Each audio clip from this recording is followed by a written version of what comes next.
Log on, tune in, find out. Another good idea from Cambridge.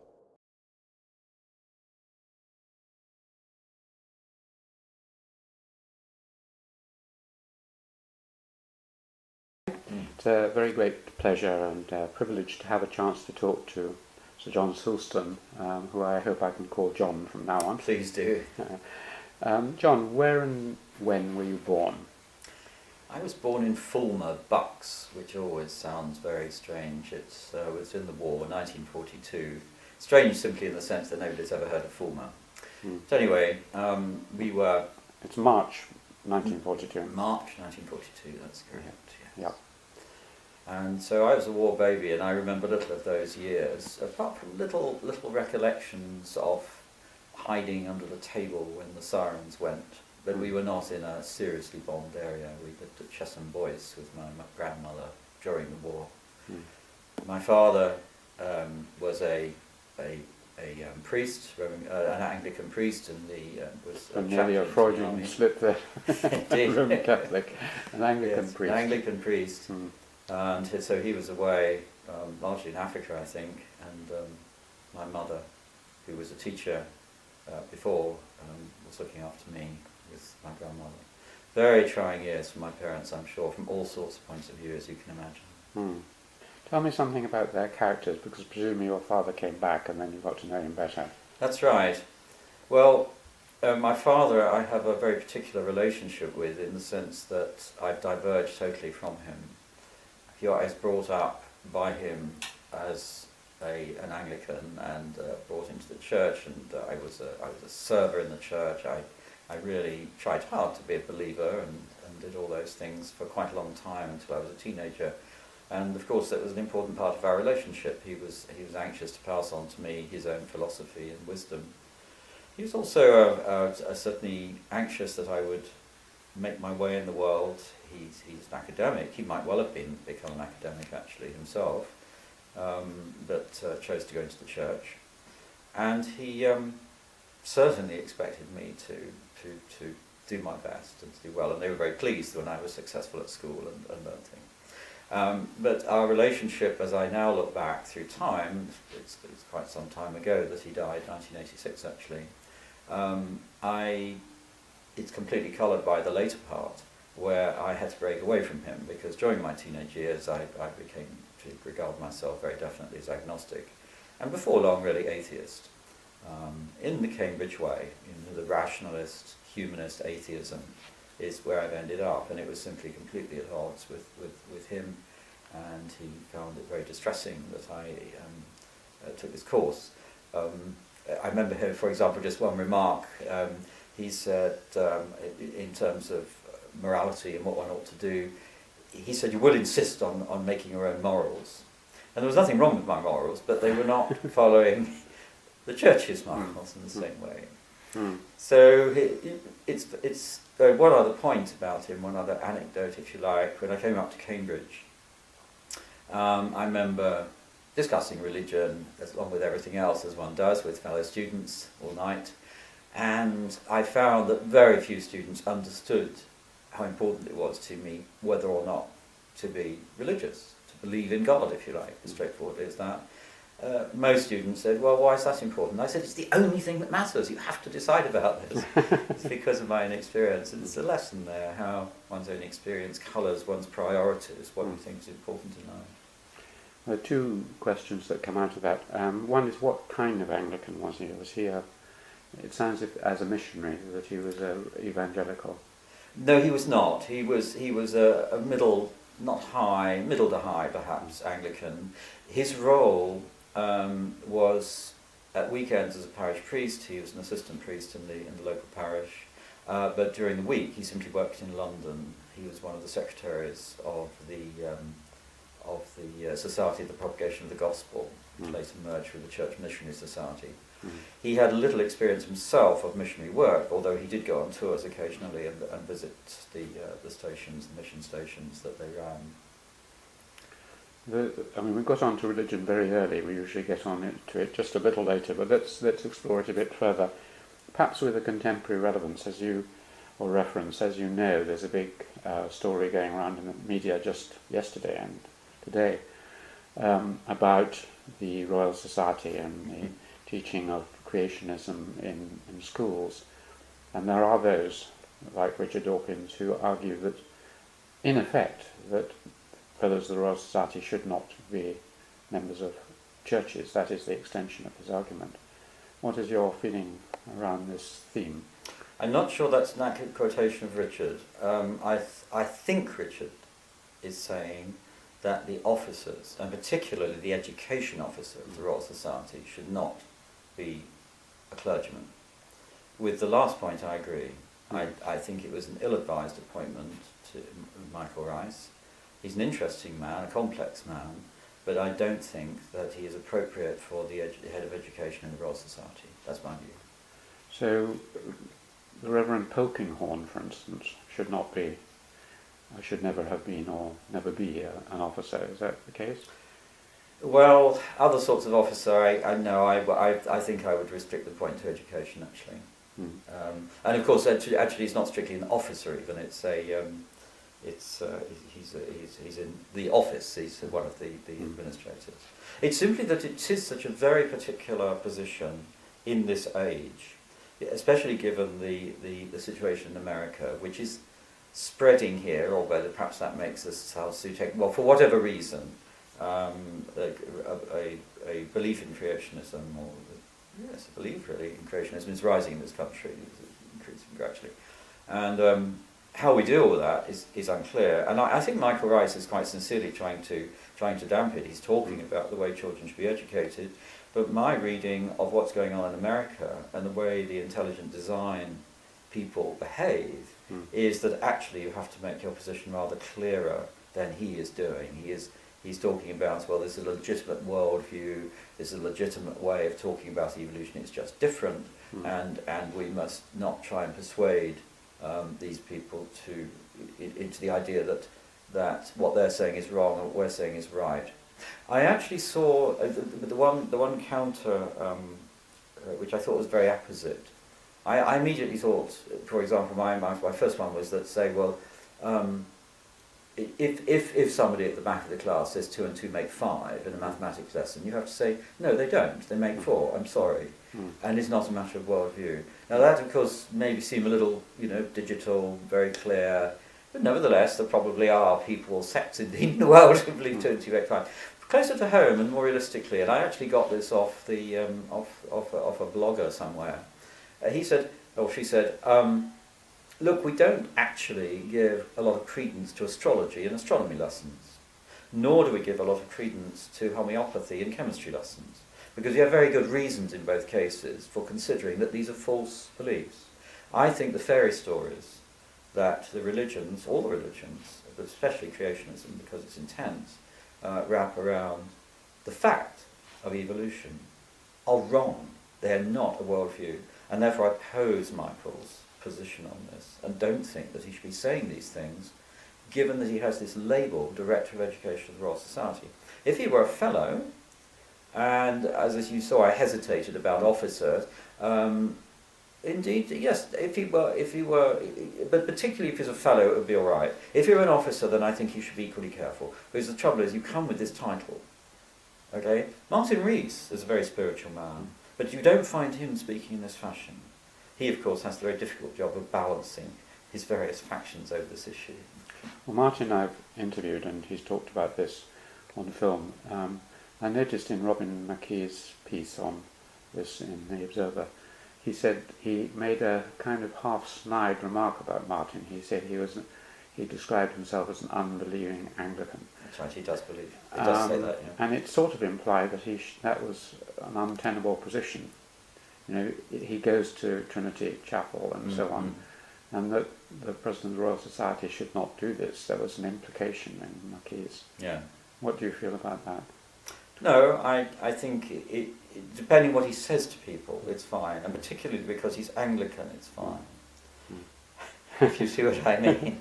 To be an unbelieving Anglican is actually quite resonates to me. I spent my teenage in that form, and it's a matter of respecting the institution whilst not accepting all its tenets, I would say. And by the by, it's a great tragedy, I think, for this country that Anglicanism is declining and various evangelical sects are becoming more powerful. The thing is, Anglicanism is one of the great secular religions. Always has been ever since the Reformation, I guess. That you're more expert in that than I. And so I think there is something truthful about that. Personally, I would find it difficult. I would not act as spiritual as Martin does in his statements, because I would find this conflicting. But Tim Hunt, actually, in the various comments that have been made about this, I think came out with a remark which I've made to people myself, that whilst in biology we are dealing very much with facts, with very clear facts, which is remarkable when you think about it. This has only happened in the last 50 years, really. We're dealing with cosmologists are in the phrase of that wonderful climbing book, Touching the Void, and it drives some of them a little mad and it makes others a little spiritual. They are touching things that are way beyond our comprehension, much more than biology, and so you can understand these different attitudes between these different groups of people. But nevertheless, Michael Rice, I do find exceptional in the Royal Society in going beyond policy with his label on, and the label is always there. It's interesting, we're having this conversation, and I'm happy to have it, because I just refuse to have it with all the newspapers. I'm one of the few who've been asked, who've not spoken. Mark Henderson of the Times asked me to speak yesterday, and I said, this is an internal matter. And this, I think, is a great shame that the Royal Society is trying to resolve this through the pages of the newspapers, and I rather deplore those who are doing it, actually. Could I noticed the Tim Hunt distinction. I think probably physicists, some of the physicists I've talked to fall on the side of the cosmologists because they feel it's so mysterious, and Yes. Einstein is a very, very famous example of this. Yes. The wonder of the universe, which makes your categorical atheism rather than agnosticism, as you described yourself. Is that your position still? It's my position for my lifetime. And I've also come very strongly to label myself as a humanist. The point about the humanism, I'm starting with that one first because it's important, is that humanism does provide the necessary framework to live one's life honestly, morally and joyfully. If you have nothing, and many religious people have said to me, they say, I don't know how you can be an unbeliever because you must have no comfort. I have this huge comfort, and it's a humanist comfort, which is that I have a finite existence. I have very good reasons for acting in a moral fashion. And I have very good reasons for feeling that my life is worthwhile because there are going to be other lives after it. And of course, being some kind of published scientist or academic of any kind as we are, it actually makes it much easier than if one doesn't see anything coming out of one's life. But in fact, everybody has something coming out of their life. Okay, so that's the sort of the framework, as I say, into which I fit now. Why atheism rather than agnosticism? This is, as I see it at the moment, I see that we have enormous amounts to discover. As a strategy for going forward as human beings, I believe atheism makes coherent sense. All the religions are in conflict with one another. They have different stories. They have stories which are based on insubstantial records. They all justify their stories, of course, by saying that there was some direct communication from a deity or other entity in the past that has led them to this line of belief. But I find those unconvincing, and particularly I find them unconvincing because of the conflict. This was my main argument when I was discussing it with my father, that I couldn't, and he found it obviously hard to answer that. It's one of the most difficult questions for believers to answer. And so I see, as I was saying in Switzerland a couple of days ago to a meeting, I gave a keynote speech, and I was talking about the good that science can bring, and lots of detail about the way we organise the economics of the world, which I was really talking about, which at the end, I come back, as I always do, to the extraordinary advance and enlightenment that's occurred, enlightenment, the small e, that's occurred as a result of our discovery process. And it's actually been going on for a very long time, but when you look, the recent landmarks that we all use, I mean, you have the cosmological revolution, you have the Darwinian revolution, you have the discoveries of fundamental physics, which completely changed the worldview of humanity. Well, I look at that story and I say, this is the way we should be going forward. These are the exciting things that have happened to humanity in the last few hundred years. The science has had to fight established religion of all kinds in order to get them accepted and tolerated, and we're still fighting the Darwinian one, as we were saying a few minutes ago. Consequently, I think that atheism is a terrific strategy, both for me personally and for humanity. Thank you. There are further things. One is that I understand that you're going to run a centre at Manchester, which is on, part of it is to do with ethics and science and the relationship between the two. Do you think all this discussion we've been having is going to feed a lot into how you run that? Well, I'm not personally running it. I'm in a rather odd position. I'm called the chair of it. And the reason for that is that Manchester have a strategy of recruiting existing Nobel Prize winners part-time, frankly, to bolster their position in the RAE and academically. And this is not entirely, cynical. I mean, it's fine if you can get interesting people coming in. Now, my particular little sphere involves the full-time director, John Harris, who is a bioethicist. He holds views on the enhancement of humanity, which I partly accept and partly argue with him, which is great fun. And he is interested in all sorts of social aspects of his bioethics. So this is a good partnership, I think. We've got the opportunity to expand it. We've got a bit of grant money from the university. We're looking for grant money from other people, and we see how much we can build. He's got an existing running group of philosophers and lawyers who what I want to do is to expand into social and policy areas. Now, as an example of why it's a good place to spend part of my time, I have a counterpart there in economics, namely Joseph Stiglitz, who you may know, a very interesting man, I think. One of our best economists, in the sense that he's actually driving down the way I think should go, which is, turning one's back on the Chicago school and really saying this should be for mankind, a humanist economist, if you like. And so we, I think, have a great opportunity to do things together. He has a counterpart called the Brooks World Poverty Institute. So I'm really looking forward to these collaborations, and I see it as a platform by which, even in my part-time position, I can have some bearing on research and maybe influence in policy matters, which I think are important. Such a fascinating conversation. I really want to go on with it. Just one last question. It strikes me that one of the difficulties in coming back to the Darwinian problem is that science nowadays teaches us that we don't know things for certain, that there is an uncertainty principle, and that all we know is provisional and not proven. In other words, everything is a theory rather than a fact. And when Dawkins talks about, the facts prove, he's actually going beyond what historians and philosophers of science would say about things. Until it's all we know is that things are as they are, and then they haven't yet been disproved. Now, to get that message across to the general public is extremely difficult, because as soon as you start talking about that Darwinianism is just a theory, and we can't actually be certain it's absolutely right and so on, people get very confused. I wondered how one could get over that dilemma. I think it is difficult, and I think Richard is doing it deliberately, because he has observed that the intelligent design crowd have seized on the theory of evolution as indicating that it's very uncertain, and indeed that this was a creationist line before. The fact of the matter is, of course, that creationism, and all religious doctrines, are also theories, and yet they are alleged to be facts. So this is purely terminology, as I see it.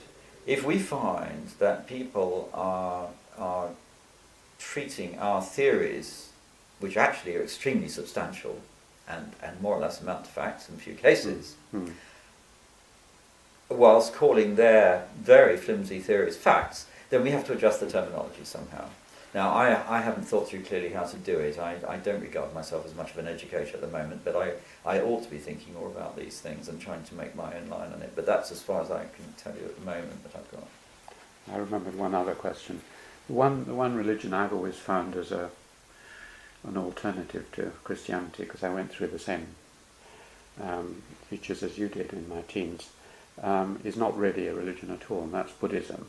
Oh, yes. And I wondered whether you'd ever been attracted to any other philosophical system like that. I did a tiny bit of reading as a student around these various other religions, and absolutely I did find a certain attraction there. In the end, I find it insubstantial compared with the extraordinary series of discoveries we've made by rational and scientific approaches.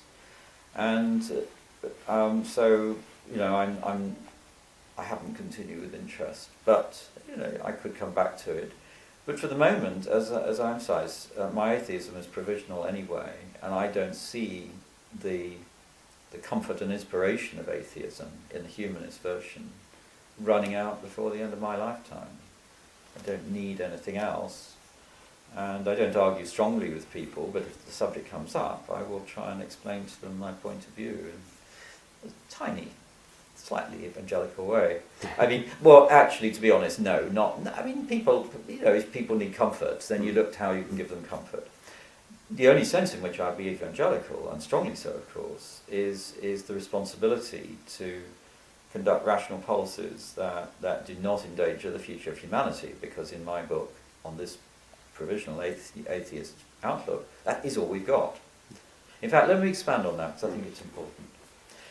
Despite speculations, which of course we all love to do over high table and so forth, on the probability of other life forms elsewhere in the universe, we have no shred of evidence that any exist, and certainly we have no shred of evidence that any intelligent life lives anywhere else. We simply do not know at all the probabilities or improbabilities that have brought us to this point. And I think, therefore, we should treat ourselves collectively, as far as we possibly can, as very precious. So this would be a very strong evangelical argument on my part. So you do not know what else is out there. You do not know whether your God or your faith or whatever has any substance. What you do know is that we exist here and now. Let's make sure we don't destroy ourselves. So in that sense, I'm extremely opposed to those evangelical philosophers or policies which are attributed, of course, for example, to the Bush administration, that use to some degree, although I think economics is the greater power, but certainly use religion as some sort of cloak for what are extremely aggressive and dangerous practices in world policy.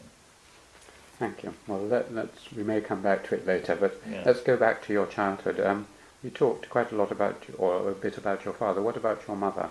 Good. We should certainly talk about my mother, because I had the relationship with her, which I think is common and tremendously important to a growing child, in that she, rather than my father, was my confidant and my rock.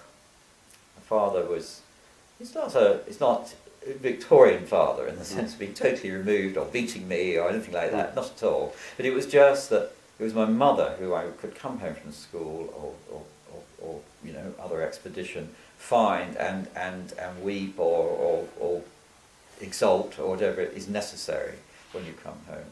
And she would say not a lot, she would listen, she would draw me out, she would, you know, do what was necessary to help me over the next step.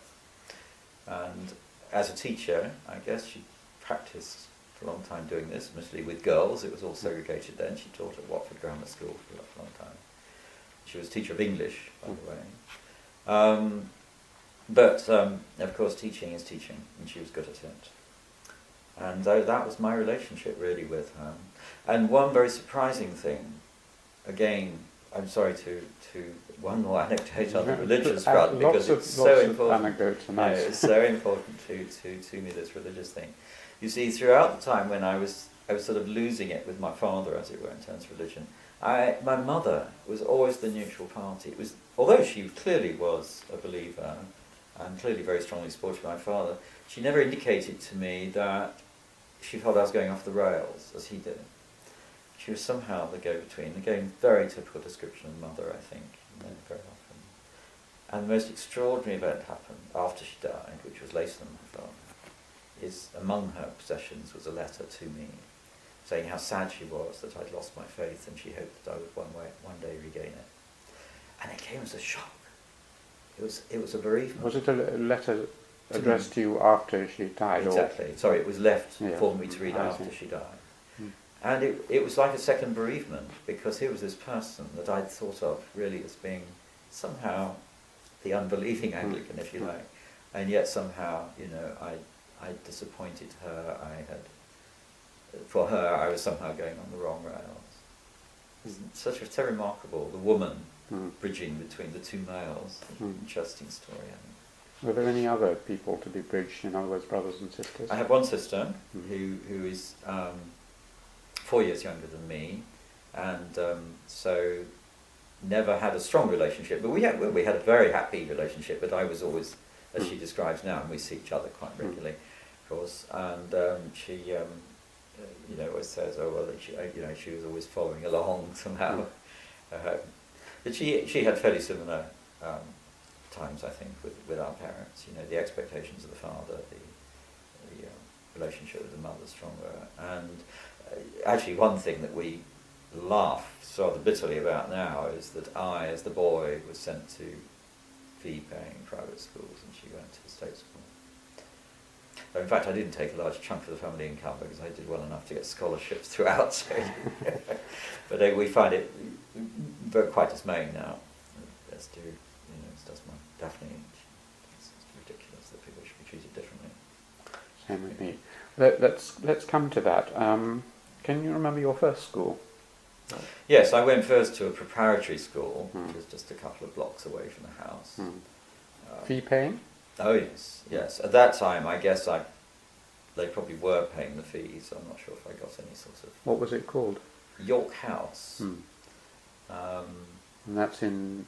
This is Fulham. the town where we lived. Oh yes, I described where I was born, the early life. When my father came back in 1945, they bought a house in a sort of corner of a place called Rickmansworth, which is one of the way stations on the M25 Yes, these days. Hertfordshire. That's right, and it's very much Betjeman land. I grew up in Betjeman land. I loved his poetry for this reason. It describes so exactly the goings on around us. And this is an edge of Rickmansworth called Mill End, and there happened to be this little prep school, not very good. Not very good. I mean, it's the sort of place where you succeed on your own, but you're given, because the teachers are. They're very characterful. They're very strong people in a way, but not particularly bright. And one was a retired military man, and so on and so forth. And between them, they sort of you pull through. There was no particular teacher who at that stage. At that stage. Really not, I would say. I remember incidents and so forth which were more or less amusing, but possibly immodestly. I don't recall getting much out of any of them. I strongly suspect my mother was my most important educator throughout those years, quite honestly. I mean, being a teacher herself, and we were taught to read long before I went to school, and so I was always sort of ahead of the game. I suppose I was a slightly precocious individual, and that I know I was always young for my year. I got sort of bumped up. But how much of that was me and how much was because I don't have a fantastically high IQ or anything like that. But I was quite diligent, hard-working, which probably helped. But mostly it was because I'd had so much pre-schooling, really. Of course, nowadays people are competing more and more to do this. It's quite appalling, the pre-schooling pressure, and even the idea of gosh, I remember, when did that come out? Well, that's right, I remember arguing about it on the Richard and Judy show of all places. There was this idea that you sign to your children before they can speak, and thereby get them going earlier. Actually, you must have opinions Well, the about Japanese that. do this in the womb. I mean, Do they? Oh yes, you start playing them that. educational music anyway in the womb to get them it's started. ahead of the signing. Yeah. Oh yes, before that. But what do you think about the signing? Because, I mean, the thing is, every parent communicates with its child by body language anyway, before it Exactly. can speak. So what is this signing business, sort of formalising it? But there's somebody on the East Coast who teaches it, and she was on the Richard and Judy show. And it's awful. So it's driving people on, you must be ahead of the game. Yes. Well, they do go in for that in a big way in the Far East, particularly Japan, but also China and elsewhere. Yes, So it wouldn't yes. surprise me if they've signed up, so to speak, to that. Really competitive. Was there anything, were you beginning to develop hobbies? Quite a lot of biologists and others start sort of watching animals or snails or things in there, even in, when they're 9 or 10. Were you doing any of that? Oh yes, absolutely. Well, long before 9 or 10. Not especially biology. Or I was like one of the Enlightenment people, I suppose. I was a natural philosopher. No, well, I was with my hands. Basically, I'm a fingers person, and I just loved anything. I was always taking things to pieces from the time I could, playing with the electricity. I loved electricity because it did remarkable things, rather unexpected things, especially if you start digging into the mains and so forth. And my parents had no idea what was going on half the time, and I had, other boys would come and mess around with me. My sister was very interested, and we could experimented on if we allowed. She was pretty canny with electricity, I mean. But I also had an aquarium. Yes, of course, I dipped into the pond. As an uncle gave me a little microscope. I had a chemistry set and tried to make explosions. I was interested in balloons and wires and cranes and Meccano and everything. Anything. From what age to do were you with doing material. all those Well, things? as I say, actually from the earliest age. I mean, I don't think it was a continuous process from sort of crawling and playing with things to just being much more manipulative probably than average, which is very typical, of course, of the practicing scientist to be.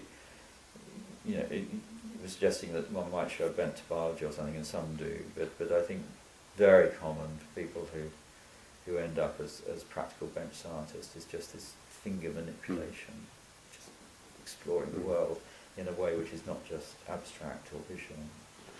Although, I have noticed this in a lot of the scientists, but some of them also lament, like Richard Friend and others, how the way in the last 10, 15 years that sort of sealing wax and string Cavendish tradition of fiddling with things has largely disappeared. Everyone just sits in front of computer screens, and there is a movement, I gather, I was reading something the other day, to bring this back and to make science again a hands-on thing. But in schools, you mean?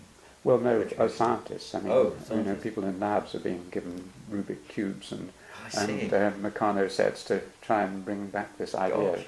that they manipulate the world and make gadgets for themselves instead of buying them. But Yes, have you noticed this big trend in your own life of this movement of science away from something where you could use your body? Well, I've always been hands-on throughout, and the sorts of things I was doing, I suppose the least manipulative stage, in a sense, was when I was doing the cell lineage of Caenorhabditis.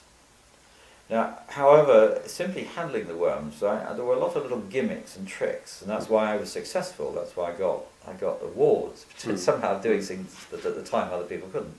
And a lot of it did have to do with pouring layers of agar and one thing or another. Just so there was a sort of fine scale, mini scale, micro scale really manipulation. And then after that was over, I came back to biochemistry and started working on genomes.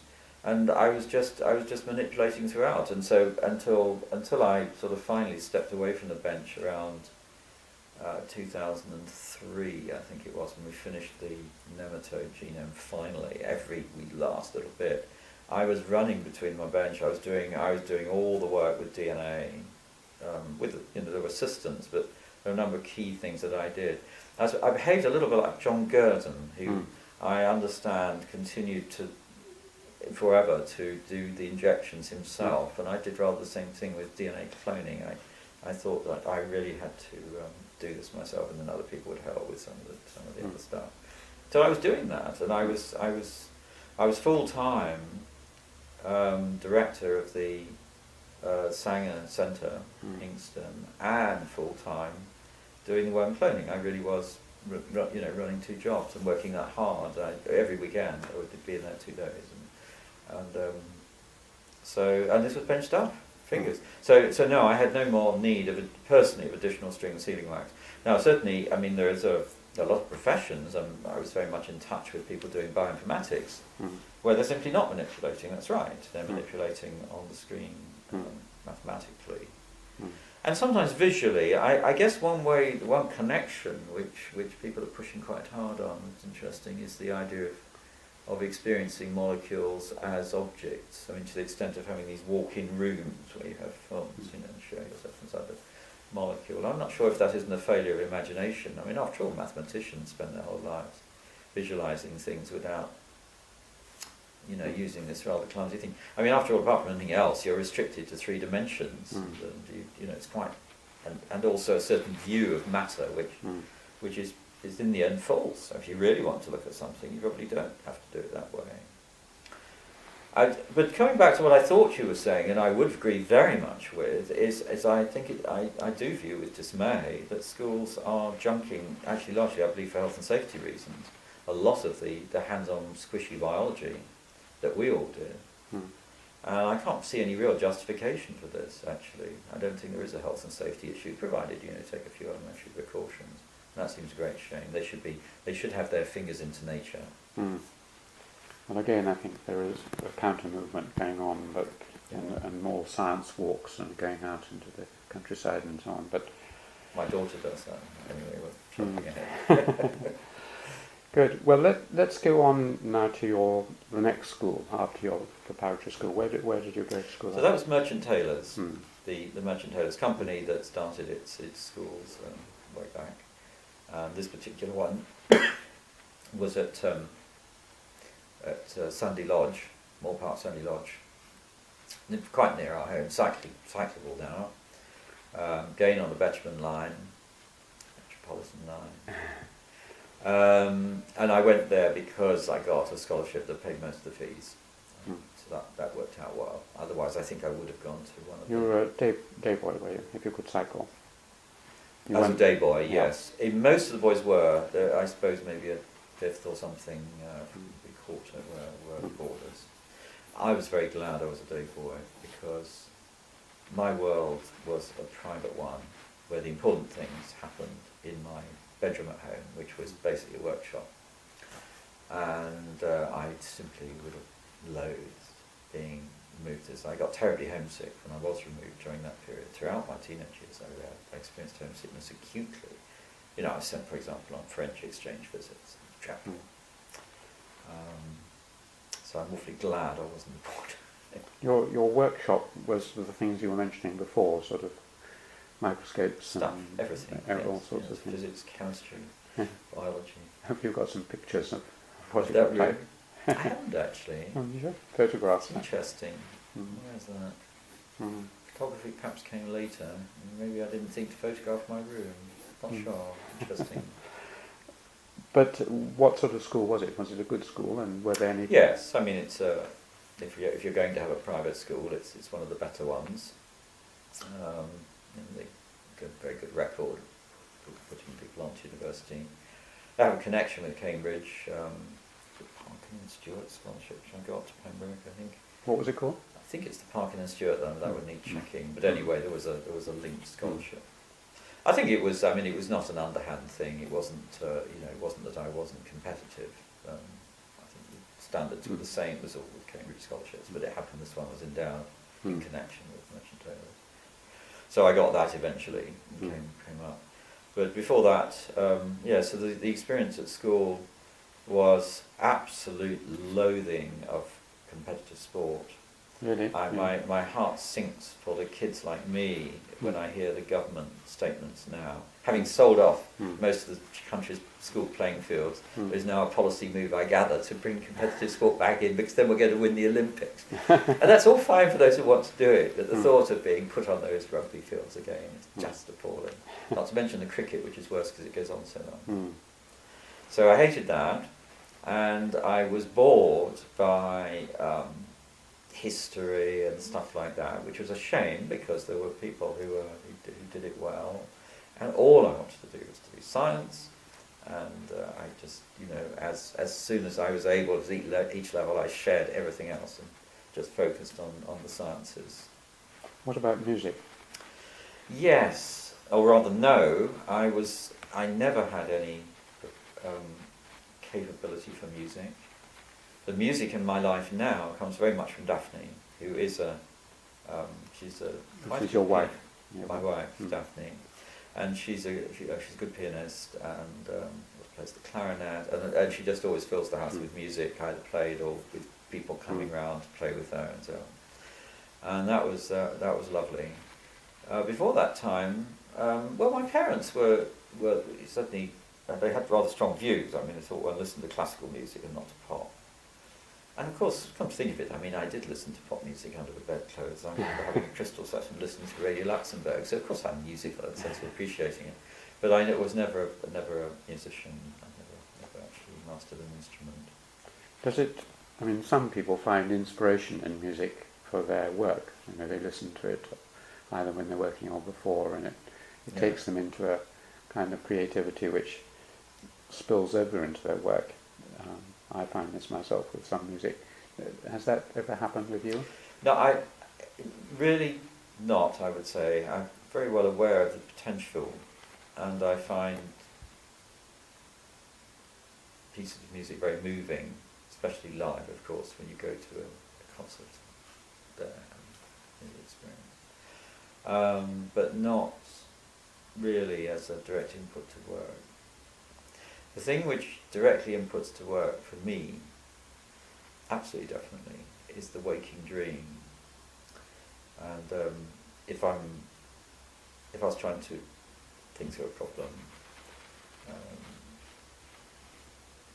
then often it would come. And now, you know, as I indicated, the bench work is a bit behind me. But what my worry things now, my deadlines, are producing a talk. You know, where I have a vague inkling of what I want to say, but I haven't quite sure how to put it, and I will wake up in the morning and suddenly, you know, some key points are there, and I quickly write them down, and then I find, you know, that's it. Thank heaven, you know, I've got that talk mapped out. So, you know, it's often a new diagram, one new way of expressing something that I want to put across.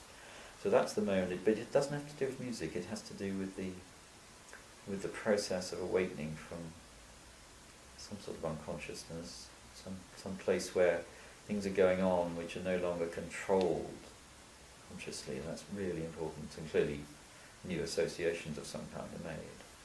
Do you keep a pad beside your bed? I do, absolutely. The other two kinds of activity which often have the same effect, one is drink. Ah, yes. In vino veritas, etc. Does that sometimes? Yes, it's absolutely true, and it's got its part to play. Not continuously, that would be hopeless. The morning one, of course, is very sober. But absolutely, I love to go for drinks. You're a pub person? I am a pub person with others, but also at home in the evening to have a glass or two of wine does shake things down in a new way. Often gives a broader perspective to something I'm working on, and will often suddenly I'll see, you know, that I've got these bits here and they're in the wrong order, and suddenly they'll shake into a better form. So coming to and fro in and out of the drink is very important. And of course, I suppose in both cases, the sleep and the drink, there's a removal of the dull insistence of exactness of the conscious mind. The third. Actually, one other thing is just wandering around. To me, the other time when things have come to me well, things shake down into place, is walking on a high ridge in Scotland or Lake District. I love being up there on my own. I like to wander and be very far from anybody. And, but those times, then definitely there's something different going on. Yes, that was the third I was going to mention. I have in my diary, solvita ambulando. It is solved by walking. Yes. So many things are solved by walking. Almost anything. Most great thinkers I've talked to and read about have found, like Poincaré and so on, have found that it's in the moments of relaxation, walking. I have a thinking path in my home, Darwin had a thinking path. Ah, yes. He did. You walk around.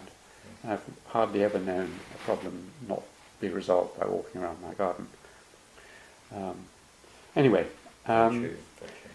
do you work just on the work thing? I mean, what is your pattern of work? Do you work first in the morning? Morning. And are you like mathematicians? In other words, after 3 or 4 hours, you've more or less done what you're going to do that day? Yeah, if I'm, yes, of the hard part, and of course one fills the day with chores, but In the the hard morning. part is in the morning. And do you take off time that you said you, in your busiest time, you're working at the weekends as well, but do you take a break from time to time, a longer break or a shorter break? Yes, I mean I love to. I mean one of the frustrations actually in our, and it's definitely me together most often, is our present lifestyle, is that my diary is now filled with all manner of engagements, and it's the hardest thing in the world to structure it so as to leave any sort of blocks free. And I was glad that we arranged this conversation way ahead of time, so that both of us are free to do other things on either side, and it becomes absolutely hopeless. But of course, when I'm involved in committees and things like that, and they're always trying to put in extra meetings and beg and plead, it's very hard to make space for these things. So it is hugely important to get out. Of course, one of the things about walking, at least if you do it my way, I'd be curious to know what you do, is that you also disconnect, you're offline. Some people don't go offline. They either take tape recorders with them, or even, of course, they have their Blackberries and so on. And the whole point about walking is you cut all that stuff. And it's just. I'm offline, but I do what Thomas Hobbes, the philosopher, did, which is to have something in case a thought darts into my mind, which is how he described it. Just a little, what I call a great thoughts book. Yes, They're not very great, but I keep it, and then when a thought does come, I jot it down. Yes.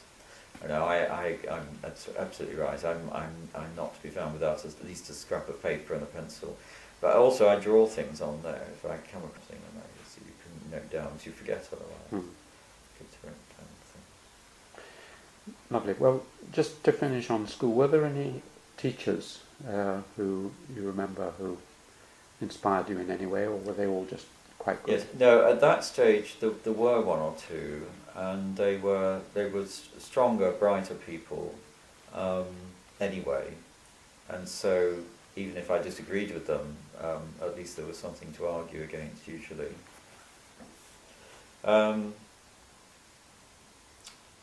There was one man in particular, though, that's rather curiously inspirational, called Lloyd. What was his first name? I'm just trying to think. I know it. We'd have to look it up. Dear me. Don't worry. It's gone. But I've read about him. I've written about him for some piece I was asked to do about my school days, and curiously, I found, comparing notes with somebody else from school. Oh, that's right. We had a sixth formers gathering. It was a funny occasion, but it was fun.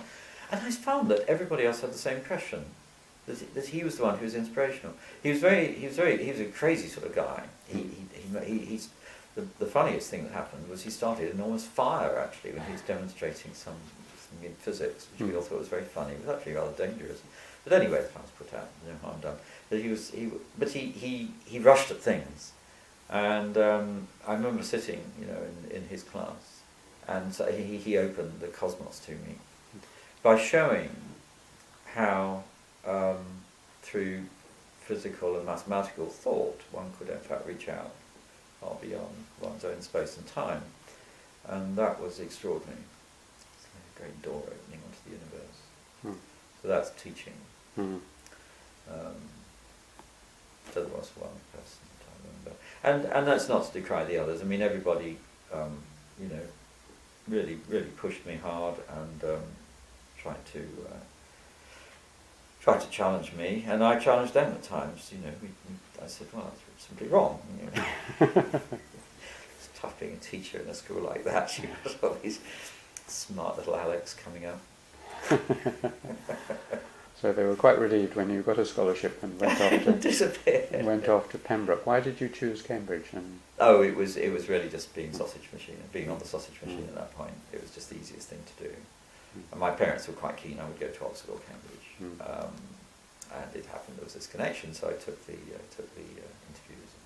And was accepted. to read natural science, or Yes, I natural sciences. At that time I was, because of my sort of key interest, I thought physiology would probably be the area. So I took a whole subject physiology actually, and then a whole chemistry and a half biochemistry. That's probably a connection. The physiology turned out it hadn't quite sort of got it in molecular terms. Cambridge physiology went through some sort of revolution at about the time I came up, I think. And it was depending who one got taught by and supervised by, whether it was interesting or not. And I found it not very interesting because of that.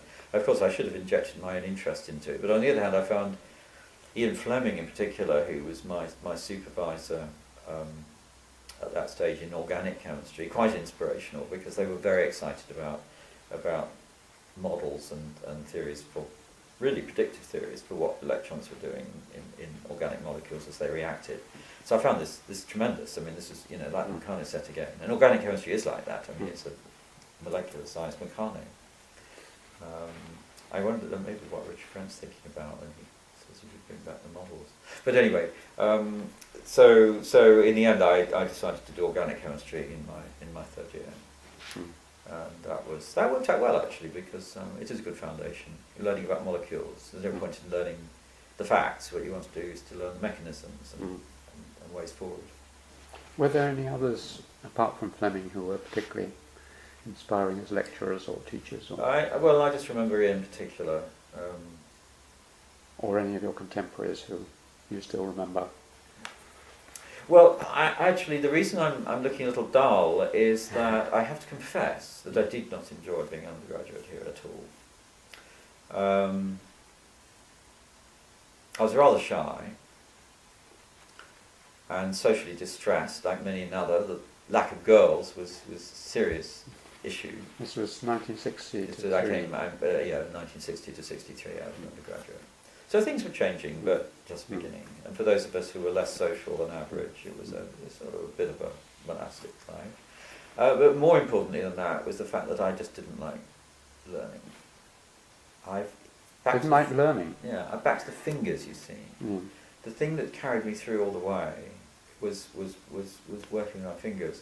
And suddenly, although of course we had practicals, that was all right, you did these and you went in and you came out again, but they're actually quite a small part of it. Most of it was just learning off stuff, and of course, trying to be creative about it as well.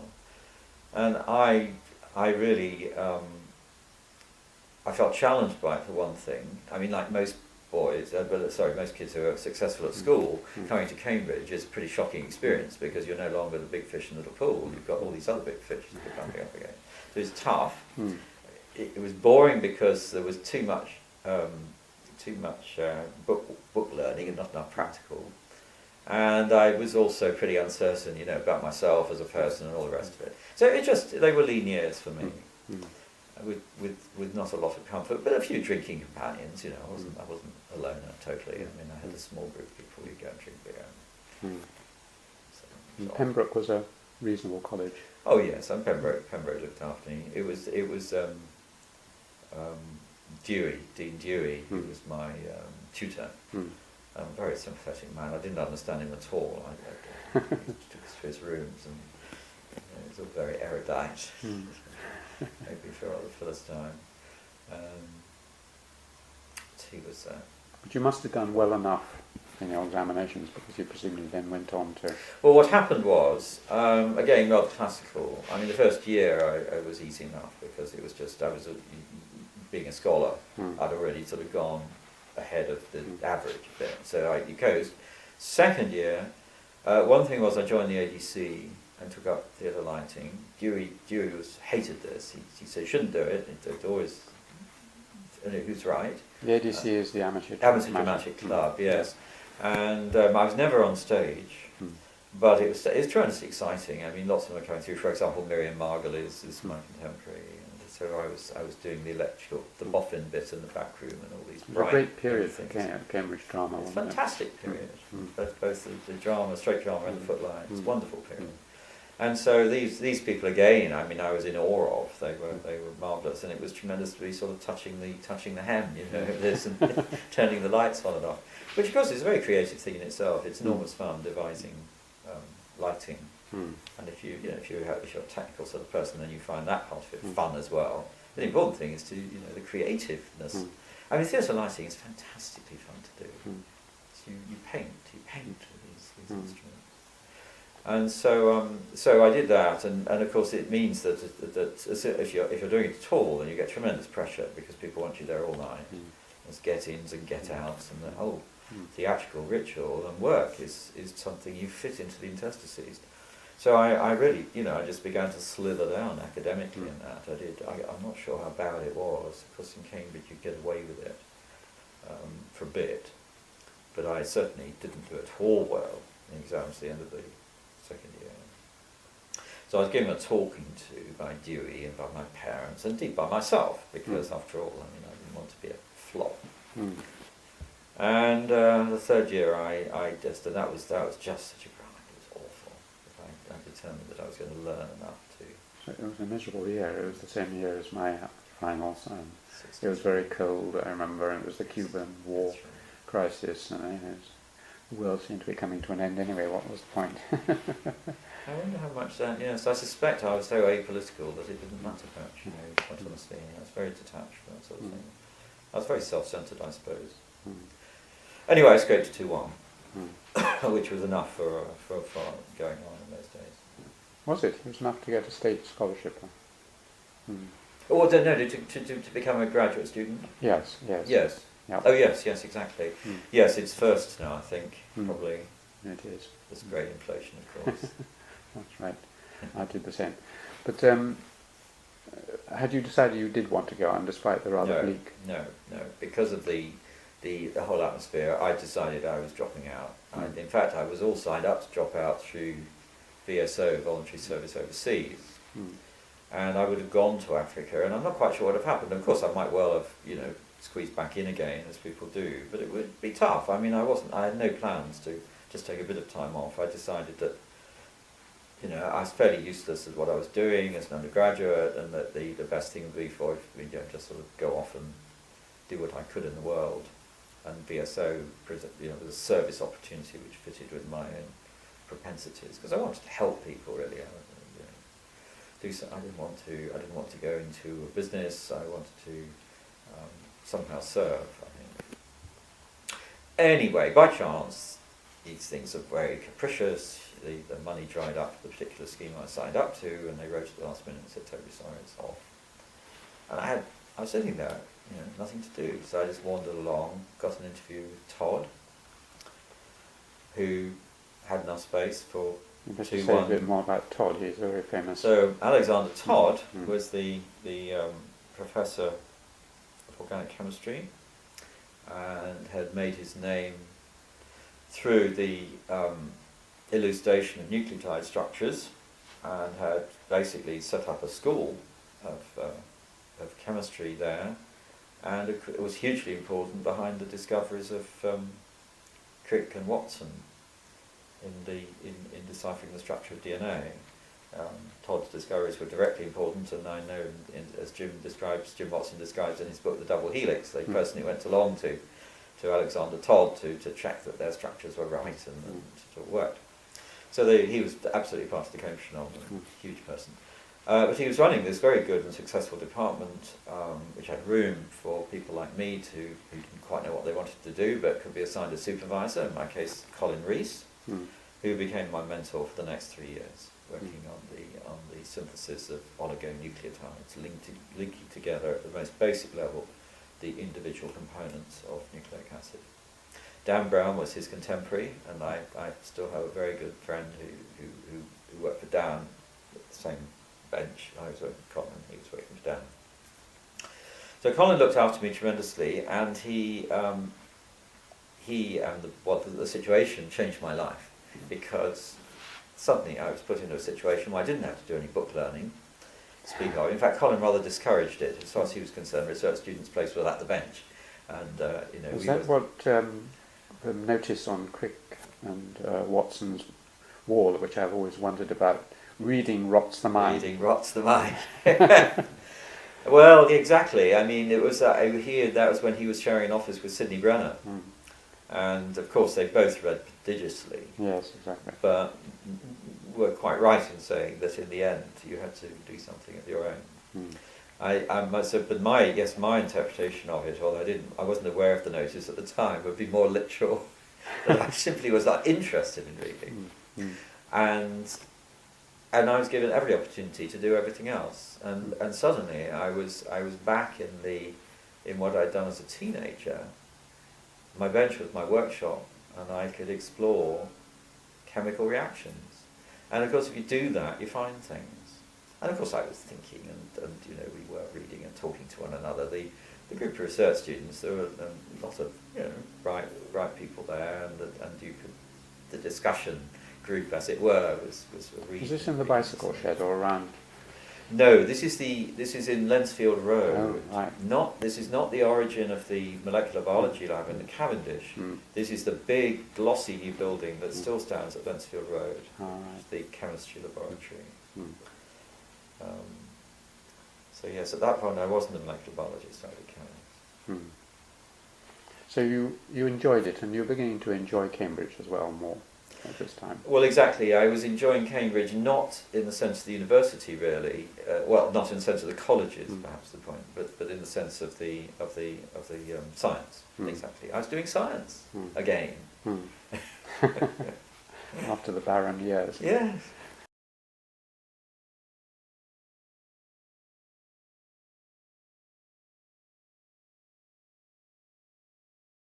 What did you do after your PhD? Well, again, I followed an easy track because Leslie Orgel, who sadly died recently, was well known as an ex-Cambridge theoretical chemist. He was well known to Colin Rees and many other people here, and it was quite a routine for people to suggest to their graduate students that they might like to do a postdoc with Leslie. And so it seemed a fun thing to do. So the connection with Leslie is that he was working on prebiotic chemistry, origin of life, though it was very far from life, but working on chemical reactions that might have some bearing on the origin of life spontaneously from non-living material. And it had to do, the bit I was working on had to do with potential replication of nucleic acid things, or nucleic acid-like things, the information of biology. This fitted perfectly with the sorts of things I've been doing. So I was hired as a postdoc, and this was tremendous fun. In fact, it was very great fun for me, because I was now catapulted out of a situation where I was really working for Colin to a place where I was expected to work more on my own, but nevertheless was treated as a close discussant, shall I say, of Leslie. And I got quite a lot of invitations to his house to meet visiting scholars who were coming to see him, and I think I was a little bit spoiled actually. You know, one gets quite big for one's boots with all this attention. You never met Paul Dirac, did you? Yes, You I did through Daphne and Monica, because we had parties occasionally around. What was he like? It's reputed a rather very shy man. Or? He was quite a retiring figure. I got to him a little bit more because he discovered that I had a facility for fixing radios, and I was called around once or twice to fix Paul Dirac's radio, which we still possess. Now that, it's very large though, it's probably too big for you, and anyway, it's not. No, that would be... Paul Dirac's radio, do you want that? Yes, why not? Right. I'll write it down to remind you. You have sort of two mementos in one. Yes, exactly. That would be wonderful. So I fixed this thing quite a few times, and of course it was, you know, if one knew anything, it was easy to fix things in those days because they were bits of wire, you know, there was nothing hidden about it. So I did get to know him a little, but he was intellectually, of course, a different world from me, but I can't remember our conversations, but we must have talked a bit. I was this young research student. It's great to meet him. So on to California, to Leslie, had a wonderful time there, had a daughter born there accidentally. Which part of which university? Well, Leslie was based in the Salk Institute. Hmm. And the history of that is not university as such, but when Jonas Salk produced the first polio vaccine with charitable money, it's an enormous success, and money absolutely poured in. There was a thing called the March of Dimes, which had actually paid for some, if not all, of his research. And somehow the charity continued, and the money kept on pouring in. So they started an institute in his name with some of the money.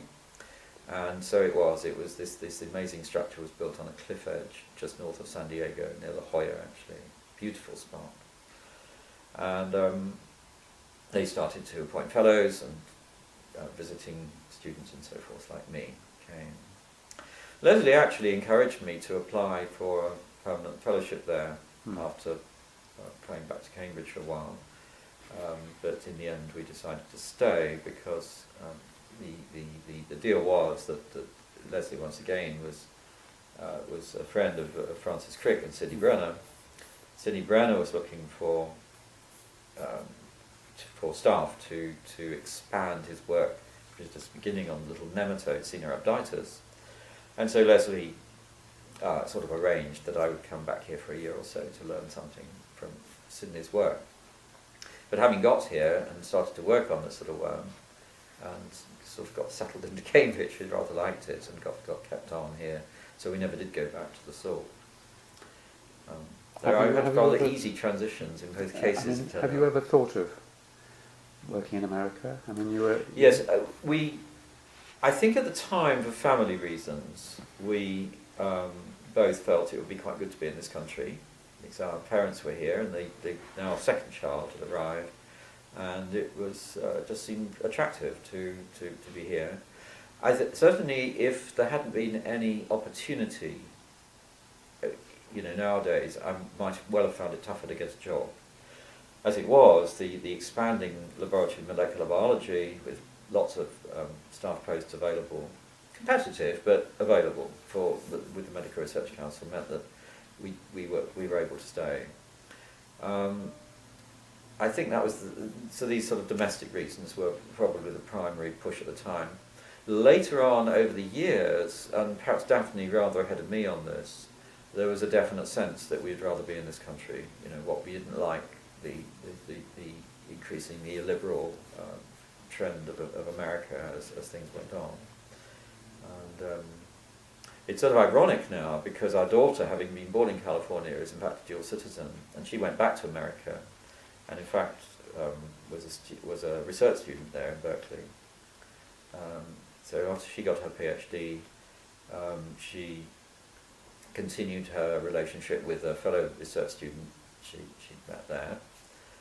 They married, and they lived for a while in San Francisco. Then they moved to New York because she got a job in the New York Hall of Science as an exhibitor, and now they've however moved to Vancouver, which is where they've settled. So they're out of America again. There's quite a lot of feeling in the family about American politics and where one wants to actually live, and this has grown up over the years, and it's shared by her and indeed her husband and all of us. And so there's a slight sense that America is not the best place in the world to live. This is all a bit silly actually, because of course every country has all sorts of people in, but nevertheless, you're affected perhaps by the way the majority vote into feeling more or less comfortable. Well, I was going to people do talk about their politics sometimes. What is your political position generally? I think it's fair to say I'm a left-winger. I'm somebody who's it went with the other aspects of my early education from my parents as being expected to help with the Conservative Party. And part of my rebellion was obviously political as well. And I think it's fair to say I've moved steadily left throughout my life rather than steadily right, which is more common. I've probably been urged and abetted quite a bit of this with Daphne, who's very staunch left-winger, basically Labour Party supporter, although we're both extremely uncomfortable with the Blairite trend that we see with New Labour.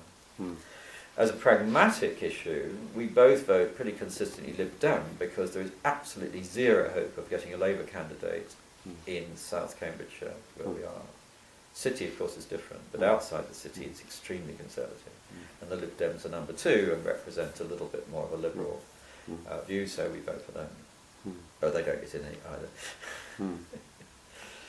I'm coming back to America, having made the proviso that there are many people in America and many of them are very estimable and sympathetic and so on. But what is it about American politics that, or society that has increasingly worried you? Well, the foreign policy really, as America has adopted its role of the leading imperial power, which of course has been exacerbated by the end of the Cold War and the excesses.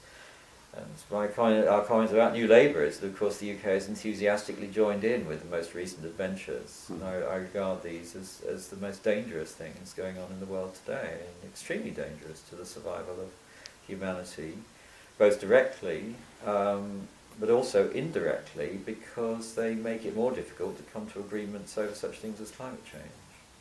And I think we need to adopt a much more holistic view, as it were, of international affairs than we do at the moment. Now, I think America is doing nothing differently from what Britain did in its heyday as an imperial power. Very much the same sort of mixture, I suppose. There certainly will be additional domestic discomfort in living in the parts of America where, for example, there are fights over the teaching of evolution in schools. And I suppose actually, and maybe the most important thing is coming last, which is just a whole lifestyle thing, that in this country still, although it's possibly deteriorating a bit, we tend to regard people not really so much as how much they earn, and there isn't a pressure to be spending money visibly, which you find quite a bit in America. Even among people that one likes as academics, they seem to need expensive stuff, and not to have this slightly ascetic view that I'm generalising hopelessly, obviously. But it ends up with the sort of people you know, the sort of people you feel comfortable with. We could perfectly well have settled in America. We have lots of friends there. And it's just an explanation of how one makes these sort of major decisions, but they're based on rather trivial balances of consideration, and very, as I said in the beginning, very opportunistic, really. Most of all, we definitely regard ourselves as citizens of the world, which is that silly phrase, but it's true. We could undoubtedly settle down and find ourselves comfortable anywhere, because we would create our own world around us with the circle, and many of our friends, of course, anywhere in other parts of the world. So it becomes, in the end, a matter of convenience more than anything. Talking as citizens of the world, do you spend much time in Asia? Because India or China or Japan? Yes, slightly increasing, I suppose. Although, well, I went to Japan a few times, beginning. I've been to China a couple of times, not long ago, to do with, I guess, the genome, really, is the reason for that. India once. I've just agreed to be on some sort of advisory board for the princess in Thailand, for her foundation. I visited there once under the auspices of the British Council not long ago, and gave a talk and got invited now. David Weatherall is also on this advisory thing. So he wrote a nice letter which persuaded me. It's quite extraordinary, it's quite a trend nowadays. When people want you to do something, they not only invite you directly, but they find somebody that they think you might admire to write a letter as well. It's a trick which is only just intruding on me. Maybe this has always happened, and they're just doing it to me now. As you become more important. I drop names of friends of yours and then persuade you to come here. But indeed.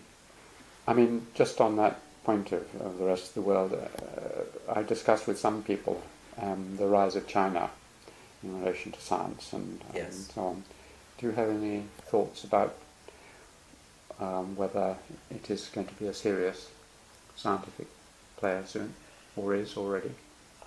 I think it will be increasingly important. I think that China now understands, the Chinese Academy of Sciences that is, and the people who fund them, now understand that it's no good just sending Chinese abroad, because of course if they're bright they stay there and make their careers on the west coast of America or wherever they happen to be, and then what you have to do is to establish centres of excellence in the country and attract the diaspora to some degree back again, and indeed attract foreigners back again. And I remember my first visit to China, when in fact we were launching the book. It was Georgina Ferry and I touring around, and I gave various talks and CAS and so on. Name the book. So that Sorry, the book is called The Common Thread, and it's a story of the events around the human genome, which are very interesting socially and politically. So the launch of this meant that I was asked to give various talks, and people asked me in the CAS what I thought. They asked the same question, and I gave this answer at that time. And not because of me, but I think because the trend was already well established. They are in fact doing exactly that, which is to build a sense of excellence, and people are going back. Whether or not they continue to fund in a sufficiently open way, because of course this is a sort of command economy, and this intrudes into all sorts of life. Whether or not they manage to fund in an open enough way to have people do seriously new things and get their much craved Nobel Prize and all the rest of it, or whether this will be largely driven into utilitarian matters, I don't know. But I would have thought they'll probably do both, because it's a wealthy country and it's smart. They're smart enough to see their way forward. India is, of course, already doing this in a very Indian way, in a sense which it cares not at all about equality, but obviously at the top end of spend and brilliance in India, there's very good science going on. Other Asian countries are very keen. South Korea is quite desperate to move forward in this way. And Singapore, of course, which Sidney Brenner has a great deal to do with, is very important and in fact rather fancies itself as a hub of the area. So there's all sorts of initiatives going forward which are important and will in fact, I think, lead to a great deal more high quality work coming out of Asia in the future. Good. Let's come back to Sydney and the MRC. Was he head of the MRC by this time when he... No, he was not. Max Perutz was head, and Sydney was, I guess when I arrived, that's right, he would be joint head with Francis Crick of the cell biology division, which I joined. And as well as being head of it, he's greatly expanding his group on his back of an envelope plan to exploit his little nematode worm, which was quite a joke. Most people. I mean, tell me the joke. Was it just... Well, the joke was that Sydney's worm was was this worm really going to do anything new? I mean, in particular, people who worked on Drosophila, the fruit fly, were pretty scornful because they had a very good model already, and they did not see the point of introducing a new model. It wasn't wholly new. There was a lab in France, there was a lab on the west coast, a man called Doughty, where Sydney actually got his stocks from, who were already working on this sort of worm. But it was quite remarkable, the tremendous representation of what Sydney can do is that when he came in and just worked personally on it with a couple of assistants for 5 years, he just completely revolutionised what was going on and turned this thing into a powerful model, and began then to attract postdocs who were very serious about making big careers. So Bob Horvitz, for example, was one of the first of these, and Bob Horvitz, who you shared the Nobel Prize with, who I shared with the Nobel Prize with along with Sydney, was not going to join anything that couldn't clearly be seen to be delivering something important in science. I was much more of a casual recruit. I'd come because of the connection with Leslie. I was fiddling around. I could see that there were potentials, but I wasn't making such a serious decision as Bob Horvitz was. But a lot of people like Horvitz made this decision and moved in, and this really began to enlarge the field around 1969-70 when I arrived. So, but basically from 1965, when Sydney picked up this almost unknown animal, deliberately as a new model for developmental biology, for the genetics of developmental biology, working on the genetics, cutting sections. Nicol Thompson, who used to work for Lord Rothschild and moved to work for Sydney as an electron microscopist, working with Muriel Whigby as his assistant in the genetics lab, just this little group put together a really convincing set of mutations and hints about why these mutations might be important in development that proved to set the worm on its feet.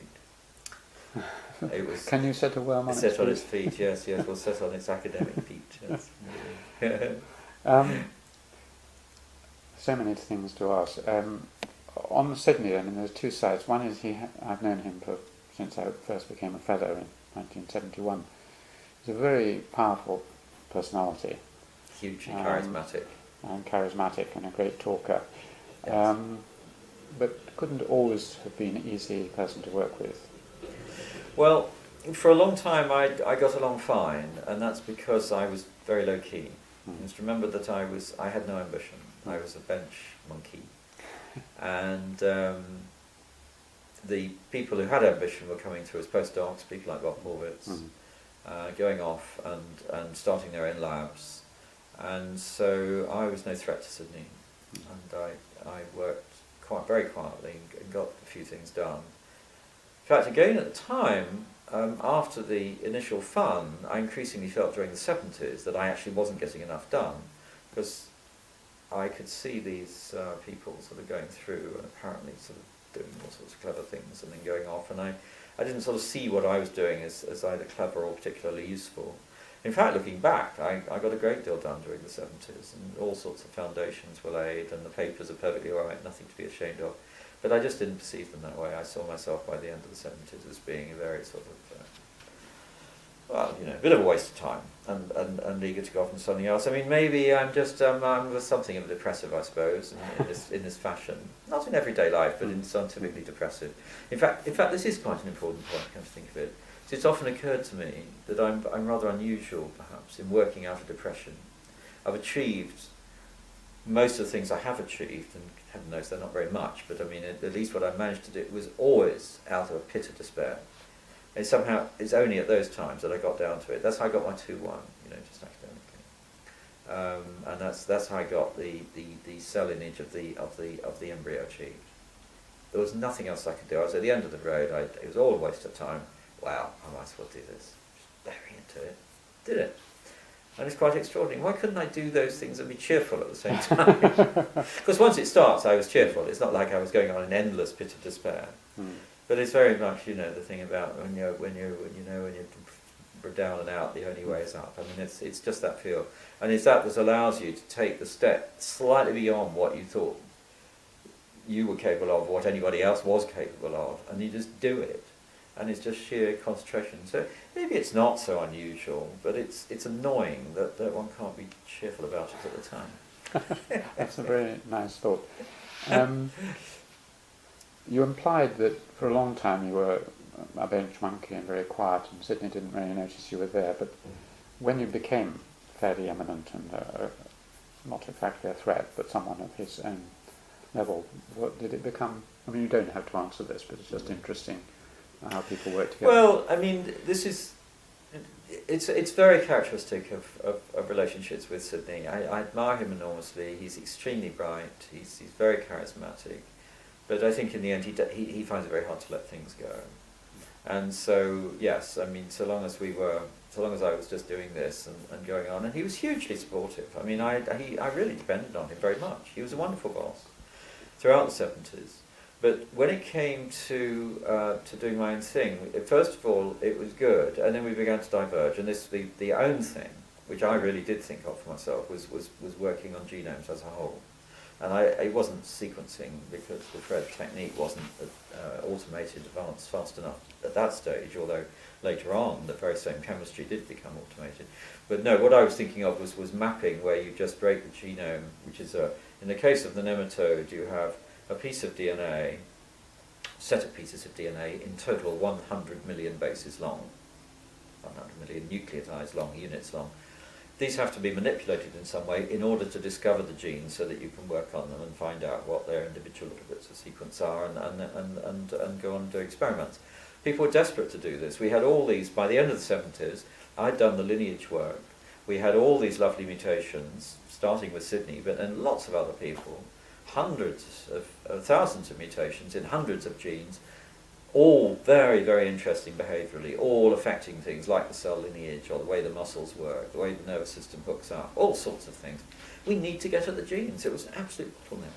And so it did hit me that we would work on the genome. I was going to work on the genome personally. Did it hit you in one of the moments? It hit me at a Gordon conference with Matt Scott, who had done very heroic work working out the Antanopedia complex in Drosophila.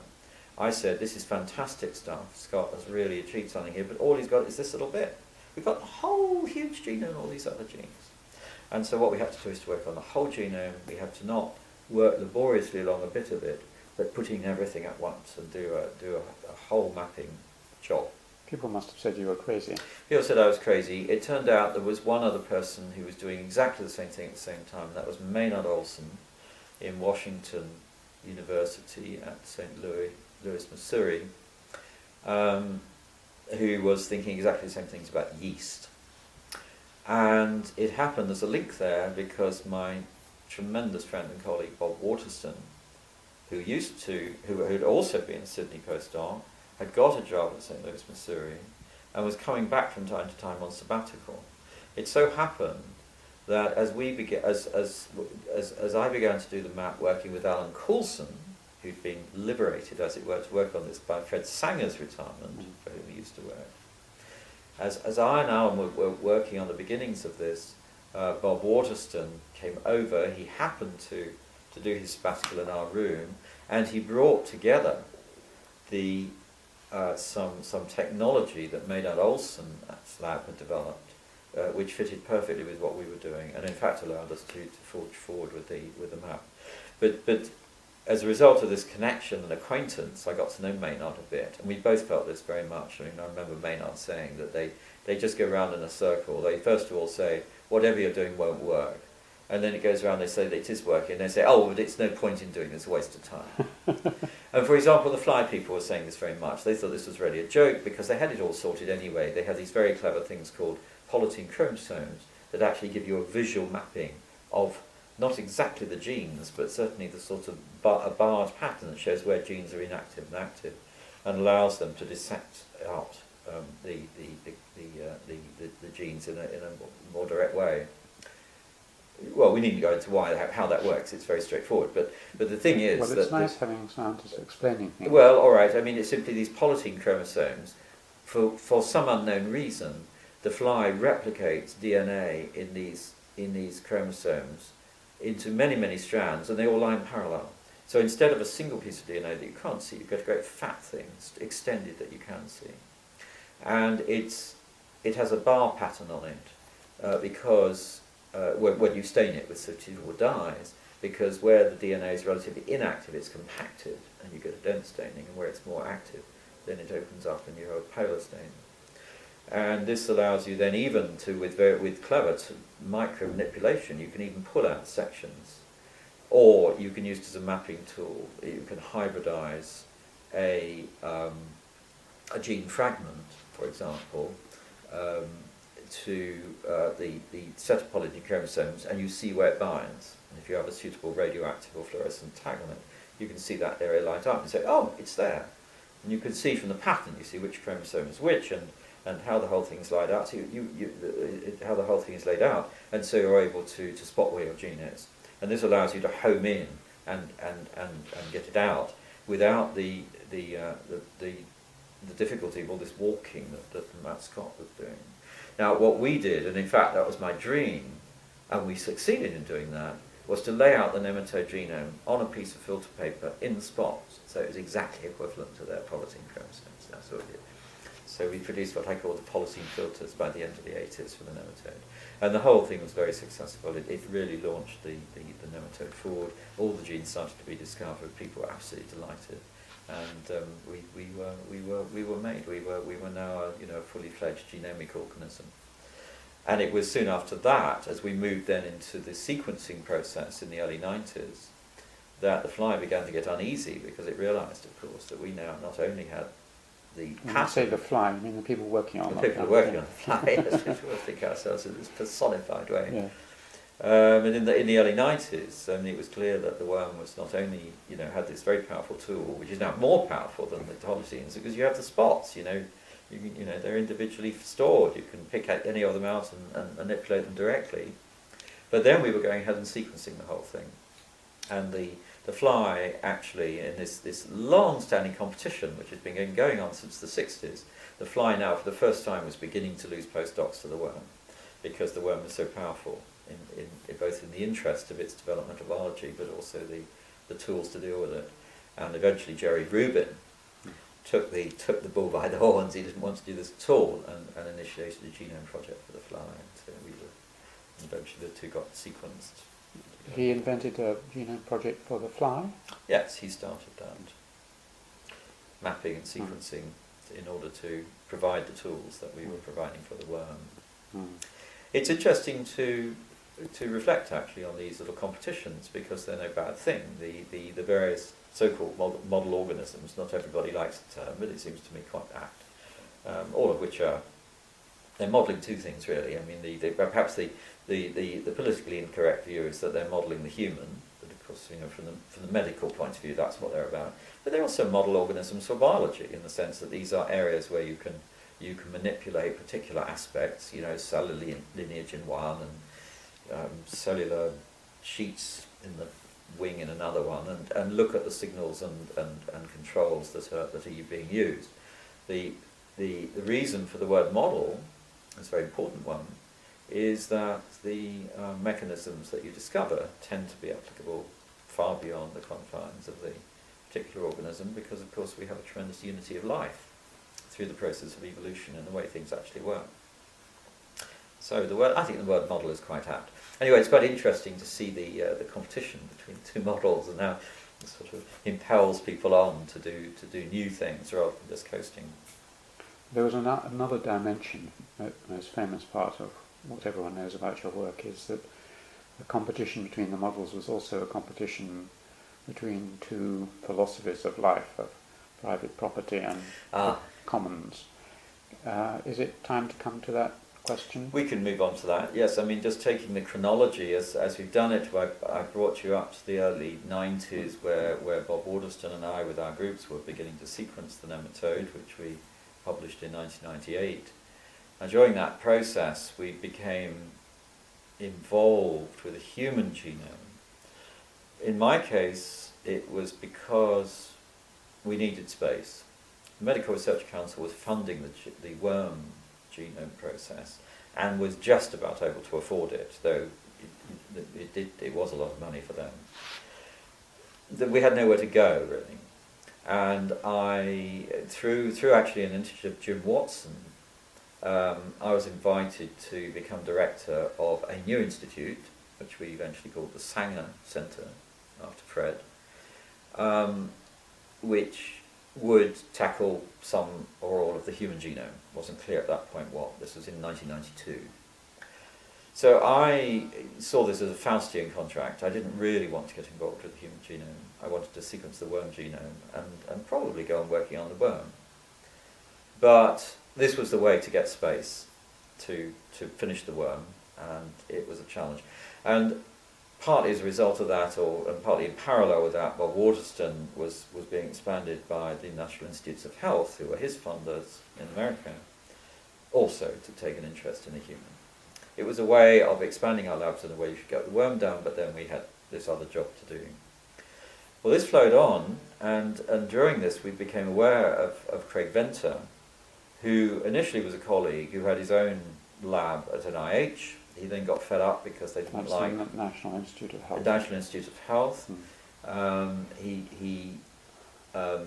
He moved out and started an outfit called the Institute for Genome Research, which was partly industrially and partly state-funded.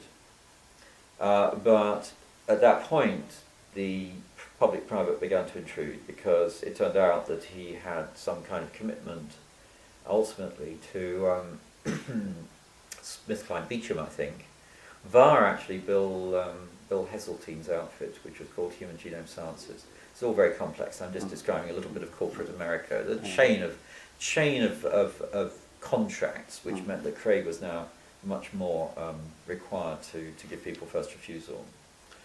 He always liked to say he wasn't really working in the private domain, but this was going on. So that was the first thing, and he at that stage was not terribly interested in the large sequencing. In fact, he rather decried it, as did Sidney. Sidney always said that it was a complete waste of time to sequence whole genomes. What you needed to do was to get hold of the genes, through the cDNA process. And in that, he was in agreement with Venter. So this went on for a while, but we were all sort of supposedly colleagues together, until suddenly in 1998, Venter announced that he was going to make a run for the human genome in a new company, which became Celera, and he was going to outrun the international consortium, as it now was, working on the Human Genome Project, in which we were substantial stakeholders. Slightly larger were the Americans, Bob Waterston, now Eric Lander, and a number of other labs who were all involved in America. And then we had other people around the world. I actually thought, although it was clumsy and much decried by its opponents, I thought having an international consortium on something as really, but not only scientifically but philosophically important as the human genome was a really good one. I disliked the idea even of one country working on it, let alone one corporation. But that's in a philosophical way and might have been overcome. However, Celera was going further. What they were going to do was to really make this a paying operation. The money was being invested, not coincidentally, by the company that made our sequencing machines, which was now a company called Perkin-Elmer, who'd bought the original spin-out from Lee Hood's lab, which was called Applied Biosystems. Applied Biosystems now being bought by Perkin-Elmer, who had decided, under the influence of a new groom called Tony White, that they would invest not only in the machines but in the product the machines produces. They would get the human genome, they would patent it in large measure, and they would run it as a paying database. By which people pay to look in. Now at this point I go into my standard talk about the scientific social economy and how things ought to work, and there isn't time for all that, but all I want to do is to point out that if you try to put a very important chunk of knowledge, such as the human genome, into a database which is private, which can only be accessed for fees, then you have to put a very significant criterion on that in the contract, that those who access the database may not redistribute the data. If you allow them to do that, it leaks out. You have no business plan anymore. So you have to have this binding contract. This means that people cannot talk about this extraordinarily important piece of information in any sensible way. Now, the people who proposed this sort of approach, and Celera wasn't unique, it was just the most powerful of a constellation, really, of companies that wanted to do similar things. They would say, oh, well, for academic purposes we can let you talk and so forth. But of course they can't. In the end, it has to be secret, otherwise you have no business plan. And so this, to me, was the thing to fight.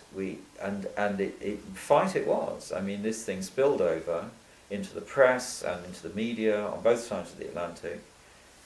Most incredibly obnoxious things were said. It's exactly the sort of things that you read now with the presidential candidates.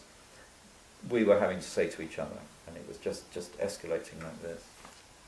In the end, it was resolved. A pact was drawn up at a rather high level by the Wellcome Trust and NIH, arranging that there would be a sort of agreed draw. Because we couldn't stop them sequencing, and there was very great danger that they would persuade the American taxpayers that NIH, the National Institutes of Health, should not fund the American public domain to sequence anymore. That was the danger. And of course they have a very strong case, because after all, an American industry should not be competed with by an American government agency. That would be the case. So they were trying very hard to get that through. So that was the reason for the intensity of the argument, for my coming out in a much more full-blooded way than I really wanted to say why it was so important to keep this data public. And in the end, the thing was so tough. It was election year for Clinton, and so they arranged our high-level diplomats that there would be a joint announcement by Clinton and Blair that the human genome had been achieved, and Craig would be given his due, and all the rest of it. So Craig Venter and Francis Collins, as the head of the international project, stood in the White House and announced that the thing was done. It wasn't done at all. This was a premature conclusion. Part of the strategy of the Venta Solera outfit was that the genome would be done very roughly, just enough to get patent. It wasn't a complete sequence. It was lots of bits and pieces, more or less assembled. We had to compete on the same ground, otherwise we'd have lost the patents to them. And so we were drawn into producing what Francis Collins very cleverly called the rough draft of the human genome. And it was announced. The actual human genome was finished in the public domain, not by the private, but by that time it collapsed and gone on to other things because the share price fell as a result of these events. It was finished in 2003. Still not absolutely complete because the bits at the centres of human chromosomes where they join on to the spindle enjoying cell division, very repetitive and hard to sequence, and they're still being worked on, but all the rest is done nicely and joined up. The information is in the public domain, everybody can use it, as is the mouse genome, as are many, many other genomes, and it's an extraordinarily important tool for everybody. You have to be able to look at all the genomes. You're not stuck with that contract, take a little bit of data out, give a few dollars to look at things. Everything is free and public. Everybody puts it in their computers and does the sort of comparative genomics that really is one of the foundations of biology today. So a huge success story on the public side. Rather sadly, and not time to talk about today, I think, is the way in which individual pieces of the human genome and other genomes are being patented and protected far too strongly. But that's a battle that can be continued to be fought, and indeed will gradually fade out as the patents expire, and we move into a more sort of settled landscape where people are not patenting knowledge, which is what these guys are all trying to do, but patenting useful processes and inventions, which is where really intellectual property belongs. It's been the most, and it continues, the most awful abuse of intellectual property in biotechnology today. I wanted to congratulate you on film and to thank you very much on behalf of the human species for what you've done. Anyway, it's a wonderful story, so well done. Well, thank you, but I played a small part. A small part, but an important part in it. Was this the work for which you got your Nobel Prize? Not at all. In fact, I've argued in public, and will continue to do so, that this is really not an appropriate area for the Nobel Prize because there are far too many actors. And quite apart from the philosophical issues that we've been talking about, but there are just too many people, however you look at it. No, my prize, along with Sydney and Bob Horvitz, was for the work that we did beginning in the 1970s. My contribution is really the discovery of the cell lineage, in particular the discovery of cell deaths and how to look at them, along with some genetic work associated. Though I didn't do very much of that, most of that went forward into MIT, into Bob Horvitz's lab, who picked it up with his students and really ran with it and produced the story of the genes that control in this cascade process programmed cell death. It's something which is constantly mystifying to people, and in fact, what I'm doing later today is to go down to celebrate with some fabric artists from St Martin's School on an MRC-funded project. John Walker, in fact, will probably be there, and Aaron too. And we have all been they're making fabrics inspired by our work. So my particular connection there is Carol Collette, who is a designer at St Martin's, and she has been fascinated by the idea of this programmed cell death, by which, for example, we create the gaps between our fingers in our early development. And she's made garden furniture which behaves in a similar way, by which bits decay away and it changes its form. So it's involved, there's this sci-art connection.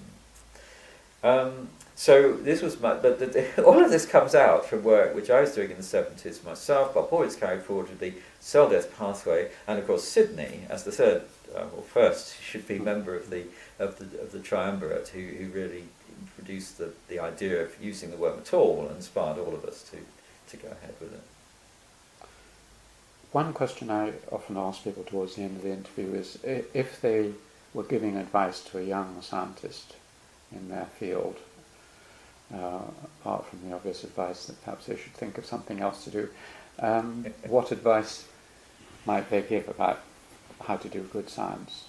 It's a difficult question, but Well, and people do write, and one of the small burdens to bear of a Nobel Prize is that people actually write to you, email you, more often from Asia, but other places too, and say, how do I get a Nobel Prize? Sometimes they say, I deserve a Nobel Prize, and I've done this, and how you should help me to get one. But most often they say, how do I go about it? And I try to write back to all of them, but my message is very simple, is don't think about that. If you want to have a prize, then what you have to do is think about the science, and you have to enjoy the science and do something novel in the science. And in that way, you will win anyway, because you will be enjoying your science. And if you're enjoying your science, you're more likely to do good science, and then you're more likely to get a prize. So you have to think about it in that way, and not aim for the prize. That is more or less certainly going to be lethal. Of course, there's a little bit of hypocrisy in this for me, because I know very well that I've made progress most often when I'm not enjoying it. But of course, as soon as I began to make progress, I did enjoy it, so I suppose it's all right. Sidney wrote an interesting little book about his work and his life, or at least it was a set of interviews that were done of him, and a lot of it revolved around crazy ideas and getting things half right and not being worried by making mistakes and adventurous leaps and so on. Has that sort of approach been, what Einstein called it's better to get things roughly right than precisely wrong approach? Yeah. Yes, no, I think this is absolutely right. I heard this echoed actually, the meeting I was just at. I heard Wendy Hall of Southampton talking about her work on the in information technology, and she was talking about somebody who's also her friend, is Tim Berners-Lee, and she gave him credit for going the right way in inventing the World Wide Web.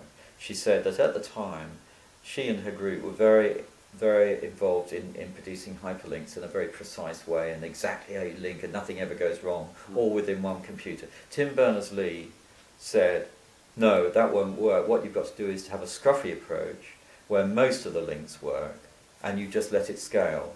And then you go around with some sort of search engine to tidy up the links afterwards and don't worry too much. She said he was right. So it applies there as well. It applies in all sorts of things. It's absolutely right. You have to bash on. Another personal anecdote along the same lines came from when we had our one and only weekend of management training at the Sanger Centre. The administrator there quite rightly noticed that when the institute grew larger than about 50 people, there was tremendous distress among the staff, and certainly by the time it got to 100, people getting seriously upset and crying and complaining. And I couldn't understand this, because I'd never done any directing or managing, and my door was always open. And I said, well, they can come and see me if they're upset. But of course they don't. What they want to have is a structure, a set of rules. And so what we did to prepare for this was to go on a management training course just for one weekend, away weekend, and we learned a lot. We learned a huge amount from the facilitator. But one of the things that happened was that he gave us some sort of personality test, I think it was, and I can't remember how it worked, but it was probably more or less a questionnaire thing. And afterwards, when he analysed the results, he went round each of us, and one person was, very logical and sound, another one was not very open. That was quite funny actually, because the guy in question thought he was terribly open, and all the rest of us knew he wasn't. Quite a laugh went up at that point. When he came to me, he said, "Oh yes," he said, "yes, you're the sort of person who gets there in the end somehow and emerges out of a hedge backwards, covered in broken glass." And I said, "Yeah, that's it." You got me. Lovely description. Just, if you don't mind, just a couple more smallish questions. One is, well, they're both about Cambridge, really. One is, after your association with Pembroke, and then you went to more to do with the faculty, and you've been in the Sanger Centre and so on, have you rejoined the colleges, so to speak, at all? Yeah, they very kindly gave me an honorary fellowship quite some time ago now, actually. And do you go into college and enjoy it? Yes, occasionally. I don't go regularly. I have no duties there, but when I can, I go into feasts and this is see Pembroke. people. This is in Pembroke. Yes. Yeah, which sort of spreads out into the wider question of Do you think Cambridge is a good place for doing science and thinking and so on? And if so, why? Yes, I do think it's a good place, but I don't think there's any particular mechanism that counts. I think Cambridge and its satellite in its wider sense. Let's bear in mind that all of my science, all of my good fortune in getting anything done at all has not been in the university at all. It's been in the Medical Research Council, Laboratory of Molecular Biology, which is absolutely a part of Cambridge, although it's not at all part of the university. Of course, it has all sorts of formal links in terms of teaching and so forth, but it simply is not part of the university. It's not set up that way. And certainly it's rather different perhaps from the college system. But so certainly if you take the larger phenomenon, including these satellites, then I think it's no question Cambridge is wonderful. It's mostly about critical mass. It's mostly about the fact that when you have a bunch of bright people around, they will find interesting things in one another's work that will spark off novel things between them. Why was the Laboratory of Molecular Biology so successful for so many years? I mean, I think our Nobel Prizes were around about the 13th or something in line. The reason is that they had a bunch of bright people to start with, and they attracted other bright people coming through. They had a very strict rule about dead wood from the start. I think about 2/3 of the staff were transient. They were most people with postdoc scholarships and postdoc fellowships and so forth coming through, all with their own agendas, all very anxious to learn something to make the most of this. It was a real hothouse sort of phenomenon. That's actually too much to take for most of us all our lives. But the whole university does have something of the same phenomenon, and it's a constant stream of visitors. The visitors are constantly attracted because there are bright people there. And the word for this nowadays is centre of excellence. I think Cambridge has to be, in looking to its future, it should think more about the fact that it's a centre of excellence based on the people, and not too much worrying about the particular mechanisms it uses. There's no doubt the college system is helpful. It's not essential, but it's helpful, and we should preserve it. I think it's nice to have a diversity of ways in which people can meet and discuss, and you need different ways for different people. Lots of people are not very social, but they've got tons to contribute. They're probably not going to do particularly well in the high table stuff, but they are going to do fine in the chances of meeting one-to-one with people of like mind in different places. So that's what we need to do.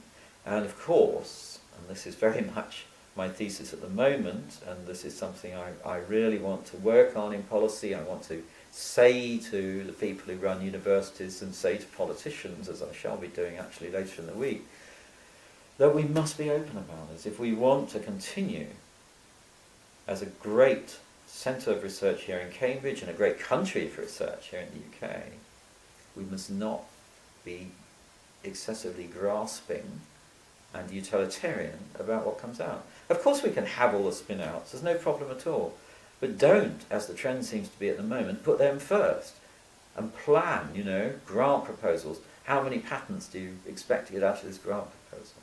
Now, in the humanities we know it's easy to say that, of course, that's obviously nonsense, or relatively easy I imagine. In science it's a real trap, and it's very possible that we shall destroy our possible future with respect to places like China and India if we allow ourselves to be seduced too far down the utilitarian pathway.